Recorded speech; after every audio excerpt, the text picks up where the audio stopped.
ಶ್ರೀ ಶಿವಪುರಾಣ ಸತೀಖಂಡ. ಸತೀ ದೇವಿಯು ಅಗ್ನಿಯಿಂದ ದಗ್ಧವಾದ ವಿಚಾರ ನಾರದರ ಮುಖೇನ. ದೇವರ್ಷಿಯಾದ ನಾರದರು ಈ ಘೋರ ದೃಶ್ಯವನ್ನು ನೋಡಿ ತಕ್ಷಣವೇ ಗಗನ ಮಾರ್ಗವಾಗಿ ಪಯಣಿಸಿ ಸತೀದೇವಿಯು ಅಗ್ನಿಯಲ್ಲಿ ದಗ್ಧವಾದ ಸಮಾಚಾರವನ್ನು ಮಹಾದೇವನಿಗೆ ತಿಳಿಸಿದನು.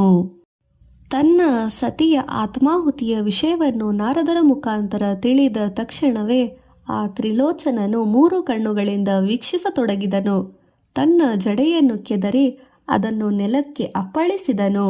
2 ಭಾಗವಾಗಿ ಅದರಿಂದ ಗಣೇಶ್ವರನು ಕಾಳಿಶಕ್ತಿಯು ಉದ್ಭವಿಸಿದರು. ದೀರ್ಘವಾಗಿ 1 ನಿಟ್ಟಿಸುರನ್ನು ಬಿಟ್ಟನು. ಅದರಿಂದ ಹುಟ್ಟಿದ 13 ತರಹದ ಸನ್ನಿಪಾತ ಜ್ವರಗಳು, 100 ತರಹದ ಜ್ವರ ಭೂತಗಳು, ಕೋಟ್ಯಾನುಕೋಟಿ ಭೂತಗಣಗಳು ಉದ್ಭವಿಸಿದವು. ಮೊದಲು ಹುಟ್ಟಿದ ಗಣೇಶ್ವರನು ಮಹಾಕಾಯನು, ಸಹಸ್ರಬಾಹುವು, ಪ್ರಳಯಾಗ್ನಿ ಸಮ ಪ್ರಕಾಶನು, ಭೀಕರ ರೂಪಿಯೂ ಆದ ಆತನಿಗೆ ಶಿವನು ವೀರಭದ್ರನೆಂದು ನಾಮಕರಣ ಮಾಡಿದನು. ವೀರಭದ್ರನು ಶಿವನಿಗೆ ಪ್ರದಕ್ಷಿಣೆ ನಮಸ್ಕಾರ ಮಾಡಿ, ದೇವರೇ, ನಿನ್ನ ಆಜ್ಞೆ ಏನು ಎಂದು ಕೋರಲಾಗಿ, ನೀನು ತಕ್ಷಣವೇ ಈ ಪರಿವಾರ ಸಮೇತನಾಗಿ ಹೋಗಿ ದಕ್ಷಯಜ್ಞವನ್ನು ಧ್ವಂಸ ಮಾಡಿ ಬಂದು ಆ ವಿಷಯವನ್ನು ನನಗೆ ವಿವರಿಸು ಎಂದು ಆಜ್ಞಾಪಿಸಿದನು. ಅಶರೀರವಾಣಿಯ ಎಚ್ಚರಿಕೆ. ಅಲ್ಲಿ ದೇವ ಋಷಿ ಬ್ರಹ್ಮಾದಿಗಳೆಲ್ಲ ವಿಷ್ಣುವಿನ ಮೊರೆ ಹೋಗುತ್ತಿರಲು ಆಕಾಶವಾಣಿಯು ಅಲ್ಲಿದ್ದವರನ್ನೆಲ್ಲ ಎಚ್ಚರಿಸಿತು. ದಕ್ಷ, ಈ ಯಜ್ಞವಾಟಿಕೆಯು ಇನ್ನು ಸ್ವಲ್ಪ ಸಮಯದಲ್ಲಿಯೇ ಮಹಾದಹನ ವೇದಿಕೆಯಾಗುವುದು. ವಿಷ್ಣು, ನೀನು ಇಷ್ಟಪಟ್ಟರೆ ಈ ಯಾಗಶಾಲೆಯನ್ನು ಬಿಟ್ಟು ಹೊರಟು ಹೋಗು, ಇಲ್ಲದಿದ್ದರೆ ನಿನಗೂ ಕೇಡು ತಪ್ಪದು ಎಂದು ಹೇಳಿದ ಅಶರೀರವಾಣಿಯನ್ನು ಕೇಳಿ ಮತ್ತೊಂದು ಸಾರಿ ಎಲ್ಲರೂ ಹೆದರಿ ಹೋದರು. ವೀರಭದ್ರನ ವಿಜಯ. ಹರಹರ ಮಹಾದೇವ ಶಂಭೋ ಎಂದು ಘೋಷಣೆಯೊಡನೆ ಕದಲಿದ ರುದ್ರಗಣಗಳು ವೀರಭದ್ರನ ನಾಯಕತ್ವದಲ್ಲಿ ಕ್ಷಣಮಾತ್ರದಲ್ಲೇ ಯಜ್ಞವಾಟಿಕೆಯನ್ನು ಸೇರಲು ಮುಂದುವರೆದರು.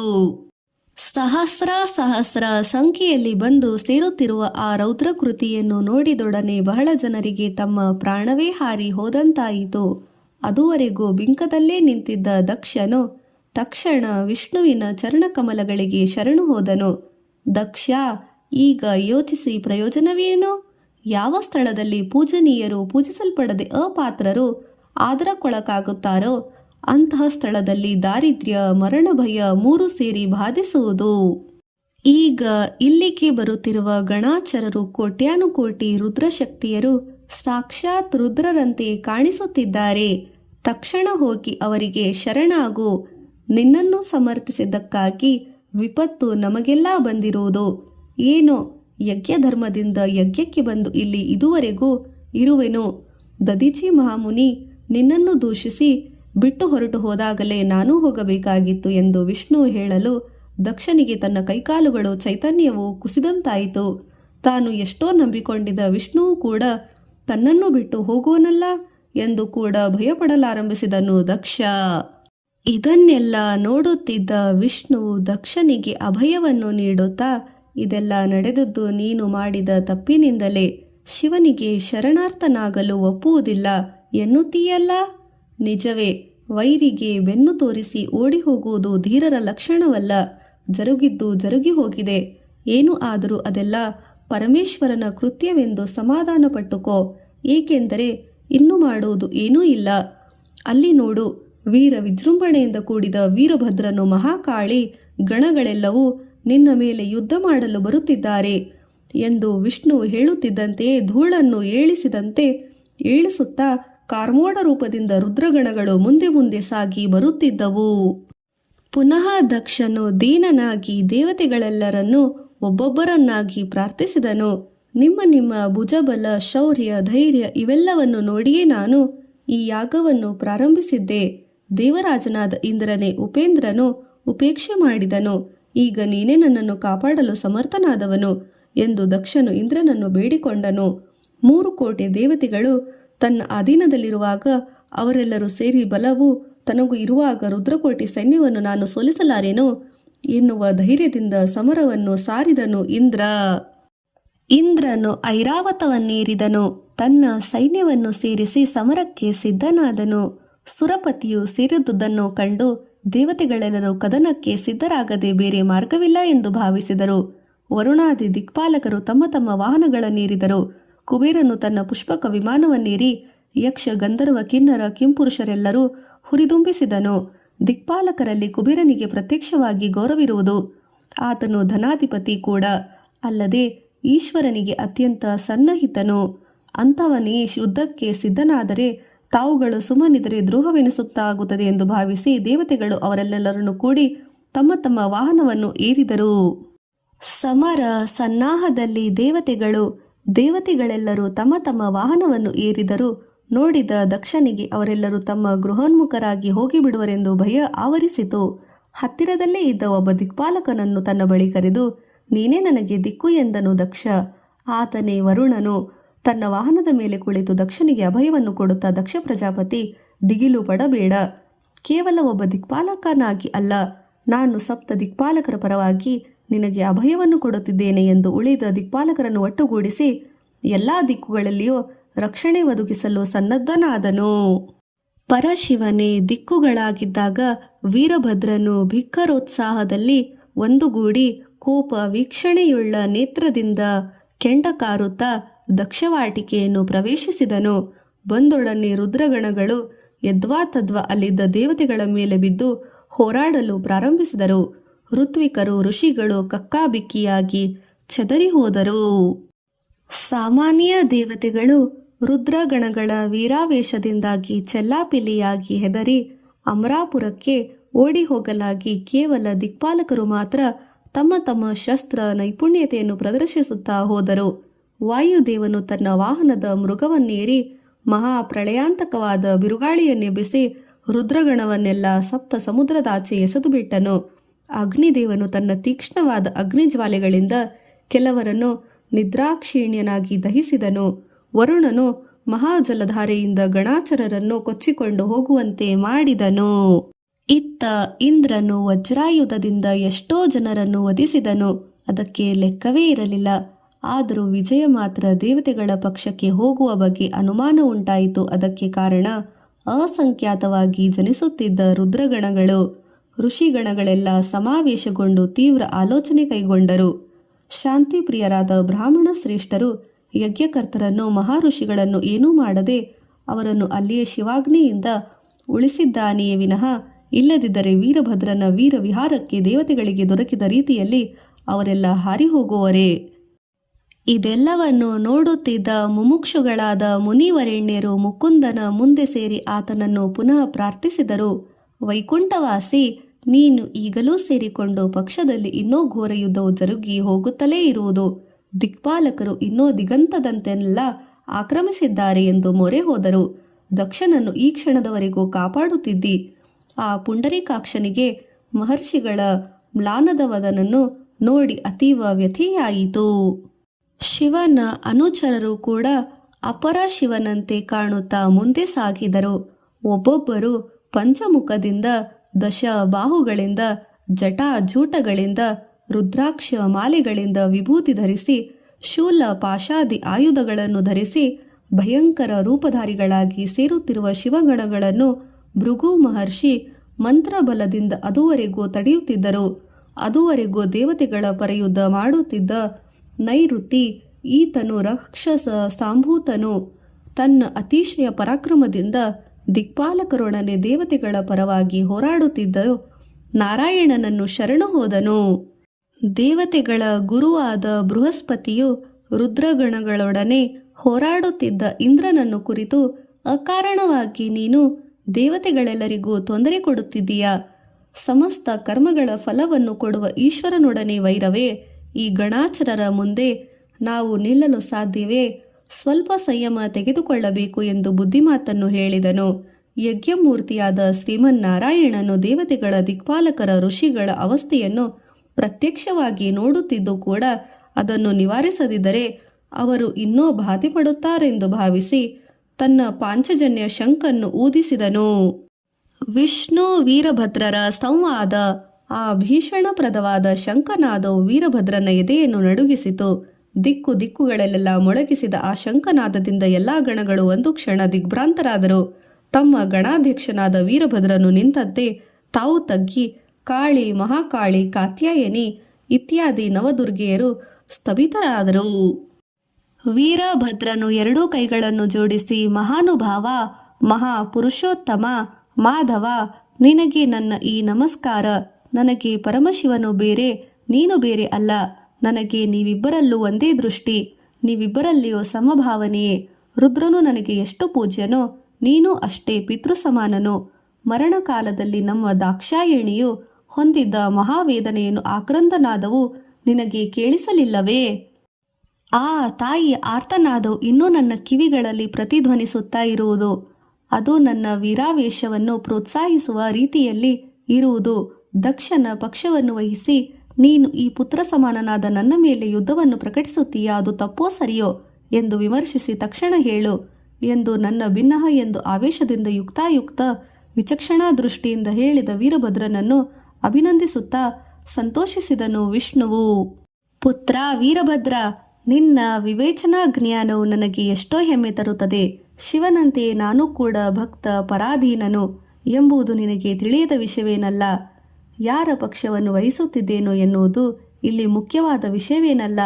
ಮುರಾರಿಯು ಮಾತು ಪೂರ್ತಿಗೊಳಿಸುವಷ್ಟರಲ್ಲಿ ವೀರಭದ್ರನು, ಮಾಧವ, ನಿನ್ನ ಮಾಯೆಯ ಸಂಗತಿಯು ನನಗೆ ತಿಳಿಯದ ವಿಷಯವೇನಲ್ಲ. ಮರೆಮಾಚಿ ಮಾಡುವ ಕಾರ್ಯವಂತದಲ್ಲ. ಆ ರೀತಿ ಮಾಡಿದರೆ ಅದು ಶಿವದ್ರೋಹವೇ ಎಂದು ಹೇಳಿದನು. ಶಿವನಿಗೆ ನಾನು ಶಿವದ್ರೋಹಿಯೇ? ವಾಸ್ತವವಾಗಿ ನಾನು ಎಲ್ಲರಿಗಿಂತಲೂ ಶಿವಭಕ್ತಿಯಲ್ಲಿ ಅಗ್ರಗಣ್ಯನು. ನಿನ್ನ ಭಕ್ತಿ ತತ್ಪರತೆ ತಿಳಿಯುತ್ತಲೇ ಇದೆಯಲ್ಲ, ತಪ್ಪಾಗಿ ಅರ್ಥೈಸಬೇಡ. ಇದು ಯಜ್ಞರಕ್ಷಣಾ ಪ್ರತಿಜ್ಞಾ ಪಾಲನೆಯ ಒಂದು ಭಾಗವು. ಪ್ರತಿಜ್ಞಾಭಂಗವು ಆ ಪರಮಶಿವನಿಗೆ ಪ್ರತಿಕಾರವಲ್ಲ. ನಾನು ನಿಮಿತ್ತ ಮಾತ್ರವೇ. ಮಾತು ಬೇಡ. ನನ್ನ ಕರ್ತವ್ಯದ ಸಂಗತಿಯನ್ನು ತಿಳಿಯುವಷ್ಟೇ ಮಹಾತ್ಮರ ಲಕ್ಷಣ. ಅದು ನಿಜವೇ. ನೀನು ಹೇಳಿದ ಹಾಗೆಯೇ ಆಗಲಿ. ಯುದ್ಧವೇ ಶಿವ ಸಂಕಲ್ಪವೇನೋ ಅದನ್ನು ನೋಡೋಣ. ಹೇಳಬೇಕೆಂದು ಹೇಳುವೆಯಾ ಚಕ್ರಧಾರಿ? ಕದನವೇ ಕರ್ತವ್ಯವೆಂದು ತಿಳಿಯುವೆಯಾ? ಸಂತೋಷ. ಆದರೆ ನಾವು ಈವರೆಗೂ ಶಿವವಂಶಕರೇ. ಏನು ದಾರಿ? ಚಿಂತಿಸಬೇಡ. ಆಗಬೇಕಿದ್ದು ಆಗಲೇ ತಿರುತ್ತದೆ. ಹೀಗೆ ನಡೆಯುವುದು ಯುದ್ಧದ ಭಾಗವಹಿಸಿ ಅನೀತಿ ಎಂದುಕೊಳ್ಳಬಹುದು. ನೀನು ನನ್ನ ಮೇಲೆ ಶರವರ್ಷ ಸುರಿಸು. ನಾನು ಸೋತು ಹೊರಟುವಂತೆ ನೀನು ಹೊರಡು. ನನಗೆ ಶಕ್ತಿ ಇಲ್ಲದೆ ಹೋದರೆ ವೈಕುಂಠದ ದಾರಿಯನ್ನು ಹಿಡಿಯುತ್ತೇನೆ. ವಿಷ್ಣು, ವೀರಭದ್ರ ಇವರ ಸಂವಾದವನ್ನು ಕೇಳುತ್ತಿದ್ದ ದೇವತೆಯರು ದಕ್ಷನಿಗೂ ಹೋದಂತೆ ಪ್ರಾಣವು ಮರಳಿ ಬಂದಂತಾಯಿತು. ಕಳೆದುಕೊಂಡ ಉತ್ಸಾಹವನ್ನು ಮರಳಿ ಪಡೆದ ದೇವತೆಗಳು ಪುನಃ ಕದನದ ಸಮರದಲ್ಲಿ ಸೇರಿದರು. ಇಂದ್ರನು ನಂದೀಶ್ವರನೊಡನೆ, ಕಾಲನು ಯಮನೊಡನೆ, ಮಹಾಬಲನು ವರುಣನೊಡನೆ, ಅಂಶನು ಅಗ್ನಿಯೊಡನೆ, ಕುಬೇರನು ಕೂಷ್ಮಾಂಡಾಪತಿಯೊಡನೆ, ಚಂಡನು ನಿಕೂತಿಯೊಡನೆ, ಭೃಂಗಿಯು ವಾಯುವೊಡನೆ ಹೋರಾಡಲು ತೊಡಗಿದರು. ಯುದ್ಧವು ಸಾಗಿದಂತೆ ಭೀಕರವಾಗತೊಡಗಿತು. ಅದ್ಭುತ ಯುದ್ಧ. ಎರಡೂ ಪಕ್ಷದಲ್ಲೂ ಶಂಖನಾದವು ಮುಗಿಲನ್ನು ಮುಟ್ಟಿತು. ಪಾಂಚಜನ್ಯ ಶಂಖನಾದವನ್ನು ಕೇಳಿದ ದೇವತೆಗಳಿಗೆ ಅಮೃತ ಸೇಚನವಾದಂತಾಯಿತು. ಇದನ್ನು ನೋಡಿದ ದೇವತೆಗಳಲ್ಲಿ ಕೆಲವರು ಪುನಃ ಯುದ್ಧಕ್ಕೆ ಸಂಸಿದ್ಧವಾಗಿ ವ್ಯಕ್ತಪಡಿಸುತ್ತಾ ವಿಷ್ಣುವಿನ ಸಹಾಯಕ್ಕೆ ನಿಂತರು.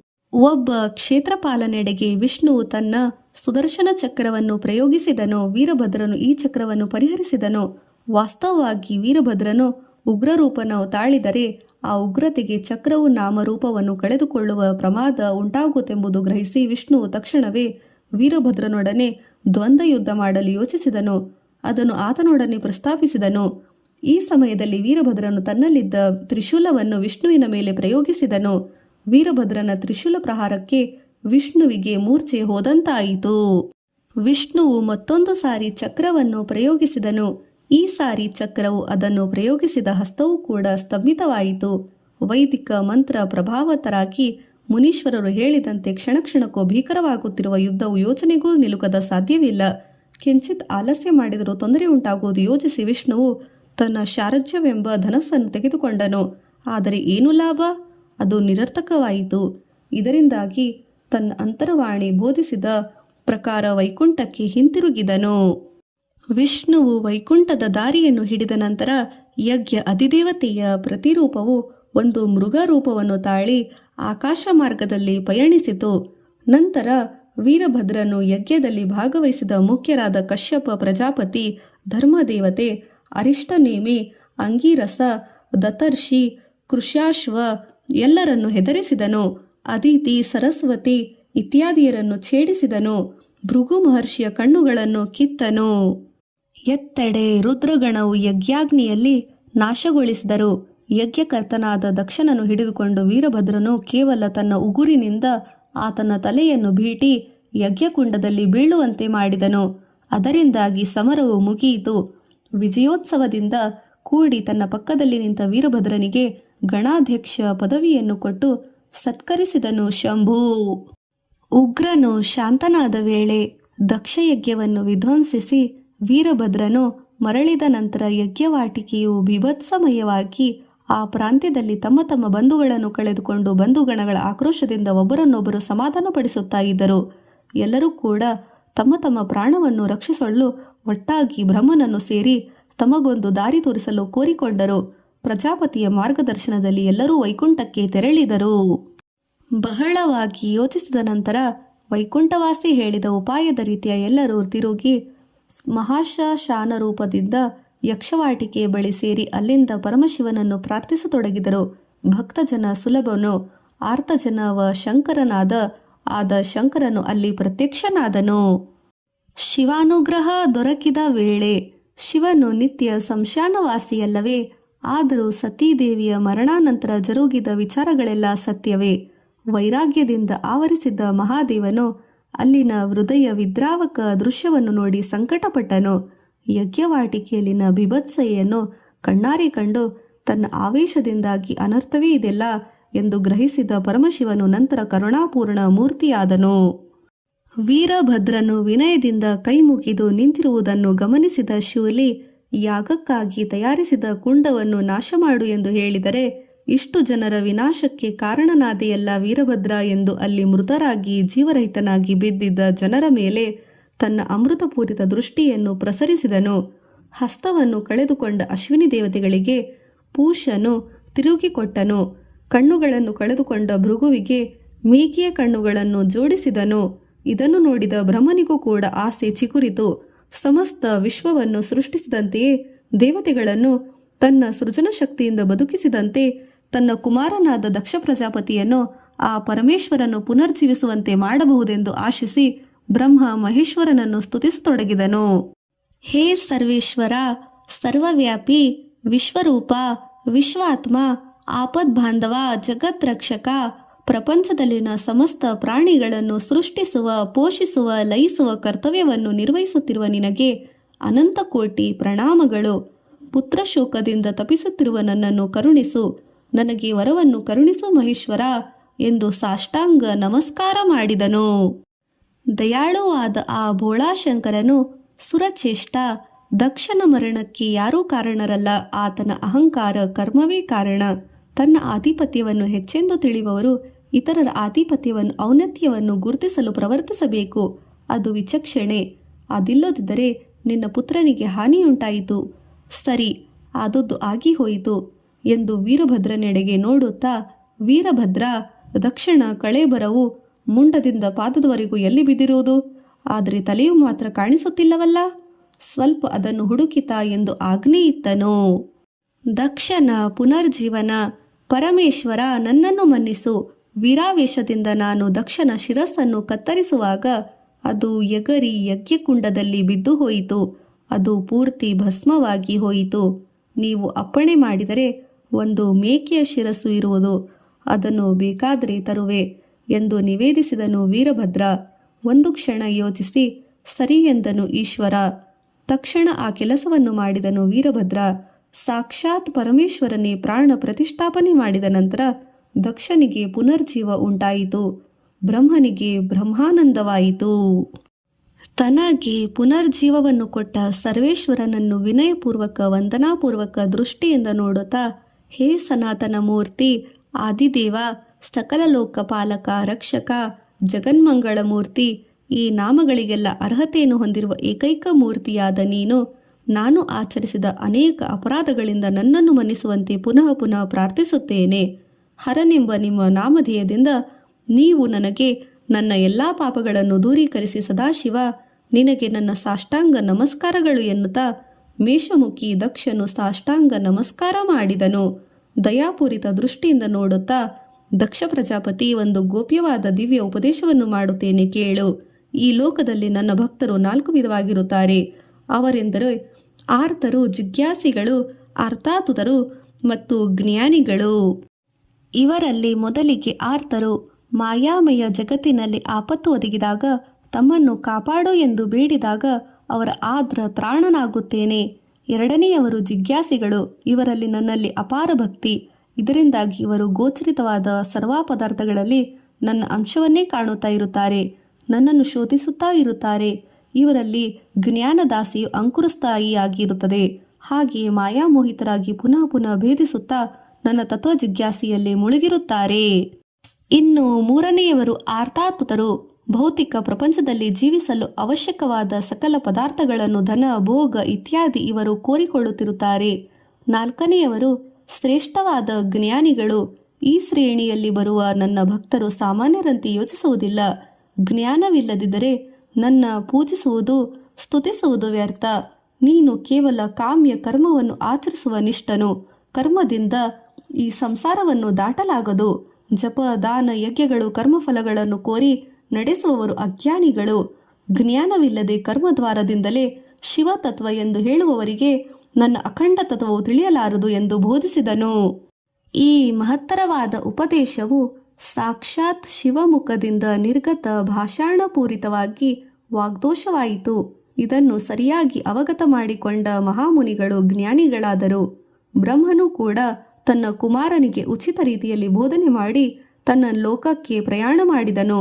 ಎಲ್ಲ ಕಡೆಯಲ್ಲಿಯೂ ಶಾಂತಿ ಪ್ರಸರಿಸಿತು.